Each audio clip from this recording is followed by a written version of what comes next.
विश्व प्रसिद्ध रथयात्रा पई पुरी बड़ दाण्डरे आगे चली रथ काम।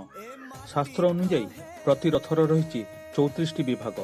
चक, दंडिया, और, बांकी, हंसपटा, कोणी, शंखद्वार, जाली, गांगपटा, सिंहासन, कनकमुंडाई, भूमि, षोलनाहका, मकरदंडा, बसंत, दुआर घोड़ा, सारथी पीढ़, कुंभपट्टी, आठनाहका, बांकी पीढ़, ऋषिपटा, तंडा, पाराभाड़ी, खपुरी, पाद, ओलटशुआ, दधिनौती, कलश, दंडचक्र और ध्वजा बा पताका।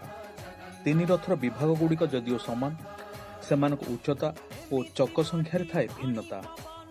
बलभद्र तालध्वज रथर उच्चता 32.10 अंगुली, 763 खंड काठरे एही रथ निर्मित।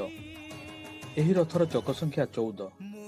देवी सुभद्रा रथ देवदलनर उच्चता 37, 711 खंड काठरे एहाकु तैयारी करा जाए।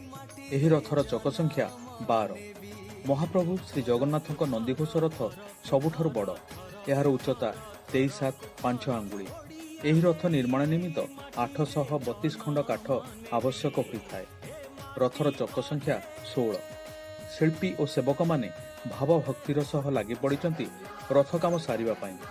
श्रीगुंडिचा दिन रथ गड़िब, टाणिबे सेवायत, हेले बड़ दाण्ड थिब भक्त शून्य। जय जगन्नाथ।